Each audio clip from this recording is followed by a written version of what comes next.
ஹெல்த்தியாக டக்குன்னு பண்ணக்கூடிய ஒரு வெயிட் லாஸ் ரெசிபி பார்க்கலாமா? நம்ம இன்றைக்கி சாலட் தான் பார்க்க போகிறோம். இந்த சாலட் கண்டிப்பாக எல்லாருமே 30+ இருக்கீங்க அப்படின்னா கண்டிப்பாக இந்த ரெசிபி ட்ரை பண்ணுங்கள். ஹெல்த்தியாகவும் இருக்கும், டேஸ்டியாகவும் இருக்கும். வீட்டில் இருக்க எல்லாருக்குமே நீங்கள் கொடுக்கலாம், குழந்தைங்கள்லேருந்து பெரியவங்க வரைக்கும். ரொம்ப ஹெல்த்தியான சாலட்டும் கூட. ஃபஸ்ட்டு வந்து ஒரு கார்னை வந்து நான் பாயில் பண்ணி நான் எடுத்து வச்சுருக்கேன். இதுலேருந்து பீல் பண்ணி நான் எடுத்துக்கிறேன். ஒரு லேயர் எடுத்துகிட்டு அது டக்குன்னு ஈஸியாக வந்துடும். கொஞ்சமாக நான் எடுத்துருக்கேன், 2 பேருக்கு பண்ணுறேன் அப்படின்றதுனால.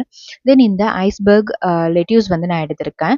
இதை கட் பண்ணி நான் ஆல்ரெடி வச்சுருக்கேன். ஸோ அதை வந்து நீட்டாக கட் பண்ணி வச்சுருக்கேன். இதை வந்து நான் ஆட் பண்ணிக்கிறேன். பார்க்கறதுக்கு நிறைய இருக்கும், பட் நீங்கள் சால்ட் ஆட் பண்ணதுமே அது வந்து ரொம்ப குட்டி குட்டியாக ஆகிடும். தென் இந்த இங்கிலீஷ் குக்கும்பர் வந்து நான் எடுத்திருக்கேன்.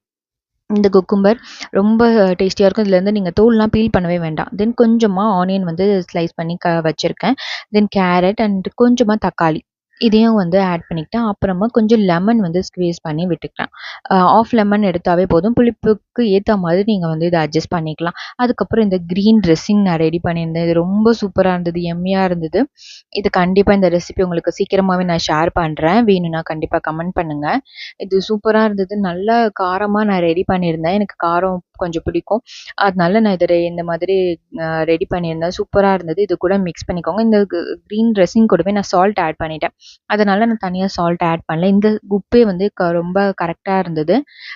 உப்பு கொஞ்சம் கம்மியாகவே சாப்பிடுங்க. இன்கேஸ் கம்மியாக இருந்தாலுமே ஆட் பண்ண வேண்டாம்.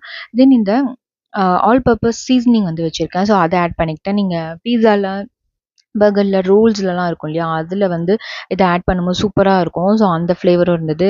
வெஜிடபிள்ஸ்லாம் கட் பண்ணி வச்சுருந்தீங்கன்னா இந்த சாலட் நீங்கள் டக்குன்னு ரெடி பண்ணிடலாம். இந்த ரெசிபியுமே நீங்கள் 2 to 3 days வந்து நீங்கள் ஸ்டோர் பண்ணிக்கலாம். இந்த ரெசிபி நான் லாங் வீடியோவில் நான் ஷேர் பண்ணுறேன். கண்டிப்பாக செக் பண்ணுங்கள். இந்த வீடியோ பிடிச்சிருந்தா லைக் பண்ணுங்கள், கமெண்ட் பண்ணுங்கள். தேங்க்யூ.